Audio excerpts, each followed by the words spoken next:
नमस्कार दोस्तों and dear friends. आज मैं आपके सामने लेकर आया हूँ अर्थशास्त्र विषय की महत्वपूर्ण विषय वस्तु पूर्ति। पूर्ति जिसे अंग्रेजी में सप्लाई शब्द से जाना जाता है। पूर्ति ये जो संबंधित है उत्पादक से संबंधित है या पूंजीपति से संबंधित है।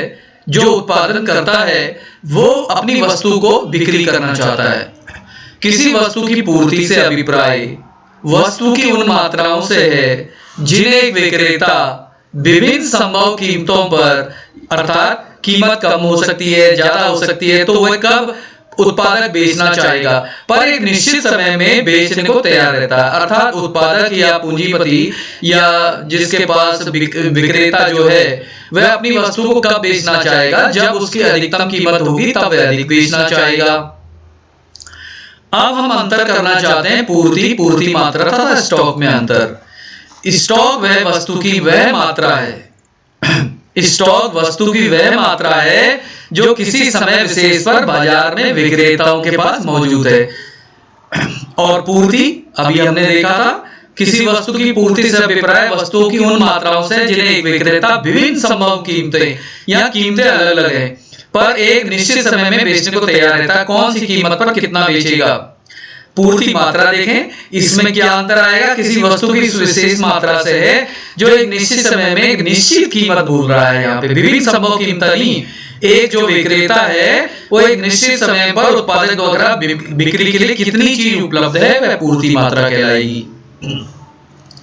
अब हम समझते हैं, जैसे हमने मांग के संदर्भ में पढ़ा था, मांग तालिका, व्यक्तिगत मांग तालिका, बाजार मांग तालिका, ऐसे ही वहां हमने व्यक्तिगत मांग फलन के रूप में या बाजार मांग फलन के रूप में इसको समझा था। तो हम यहाँ पे पूर्ति तालिका ही ले लें तो विभिन्न कीमतों पर बाजार में वस्तु की बेचे जाने वाली मात्राओं को यदि तालिका में व्यक्त कर दिया जाए तो इसे पूर्ति तालिका कहते हैं। अब पूर्ति तालिका व्यक्तिगत पूर्ति तालिका है और बाजार पूर्ति तालिका है।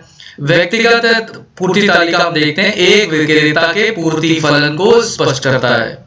एक विक्रेता विभिन्न कीमतों पर वस्तु की कितनी मात्रा बिक्री के लिए तत्पर है, यानी कितनी बेचने को तैयार है, इसे तालिका के रूप में प्रस्तुत किया जाता है। अब हम इसे रेखा चित्र के द्वारा समझेंगे।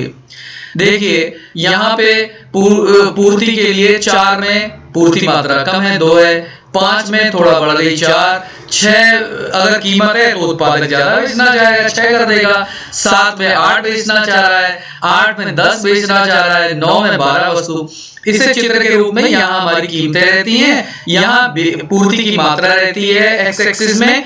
तो देखिए 4 वस्तु में 2, 6 में 4, 6 में फिर 8, 7 में 10, 8 में 12 और इस तरह से ये चित्र समझाया गया। व्यक्तिगत पूर्ति तालिका बन गई। या अब हम समझेंगे पूर्ति फलन बाद में थोड़ा आगे। तो यहाँ अब हम देखते हैं पूर्ति बाजार पूर्ति तालिका। अब व्यक्तिगत तालिका में तो हमने देखा एक व्यक्ति उत्पादक कितना बेचना चाह रहा है। अब यहाँ देखेंगे बाजार के सभी फर्मों अथवा विक्रेता मिलकर विभिन्न कीमतों पर बाजार में कुल कितनी मात्रा बेचने को तैयार है। कीमत यही रखी गई 4, 5, 6, 7, 8, 9। जो विक्रेता ए है वह तो 2, 4, 6, 8, 10, 12 बेच रहा है। बी विक्रेता 2, 3, 5, 8, 11, 13 के रूप में बेच रहा है। और सी जो है 1, 4, 5, 7, 9, 10। ये इन कीमतों पर इनकी विक्रेताओं की अपनी बिक्री है, विक्रेता जो बेचना चाहते हैं। अगर हम इनका टोटल कर दें, 2 विक्रेता बी की 4 कीमत पर विक्रेता ए ने 2 बेची, इसने 2 बेची, इसने 1, तो टोटल बाजार पूर्ति जो है 5 हो गई।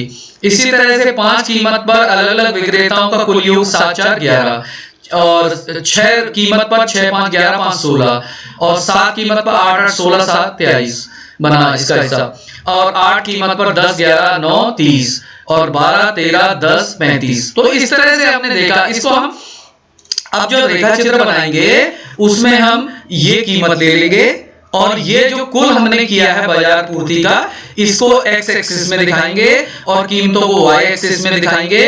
तो कैसा रेखा चित्र बनेगा देखते हैं। तो हमने वाई एक्सिस में प्राइस ले लिए और एक्स एक्सिस में हमने क्वांटिटी ले ली। तो यह रेखा चित्र हमारा इस तरह से बना सप्लाई पूर्ति वक्र में। अब हम समझना चाहेंगे कि पूर्ति फलन या पूर्ति को निर्धारित करने वाले घटक क्या हैं। यानी कि वस्तु की पूर्ति एवं इसके निर्धारक तत्वों के बीच कार्यात्मक संबंध को पूर्ति फलन कहा जाता है। अगर हम सूत्र रूप में इसको बताना चाहें तो Sx यानी कि जो x वस्तु की जो सप्लाई है, पूर्ति है, वो प्रभावित होगी उस वस्तु की कीमत से, अन्य वस्तु की कीमत से, उत्पादन साधनों की कीमत से, तकनीक से, n जो है यहाँ पे फिर G सरकारी नीति, EX भविष्य में कीमत संभावनाएं और GP जो है फर्मों के उद्देश्य और ये फर्मों की संख्या n फर्मों की संख्या इस तरह से दी है। तो ये विभिन्न कारण है। अब यहाँ पे एक चीज हमने और दी है, तो पूर्ति फलन हो गया कि पूर्ति और उसके निर्धारक तत्वों के बीच जो फलनात्मक संबंध है, पूर्ति फलन हो गया। अब पूर्ति को निर्धारित करने वाले तत्व भी यही है।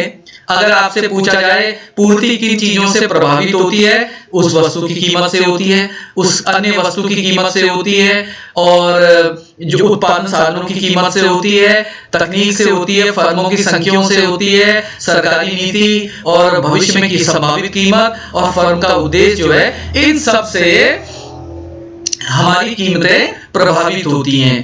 तो यह हमारा एक विषय प्रेजेंटेशन था, पूर्ति और पूर्ति के फलन, व्यक्तिगत तालिका, बाजार तालिका को समझाने का प्रयास किया। अगर आपको ये वीडियो पसंद आती है तो इसे जरूर लाइक कीजिए, सब्सक्राइब कीजिए। धन्यवाद, थैंक यू।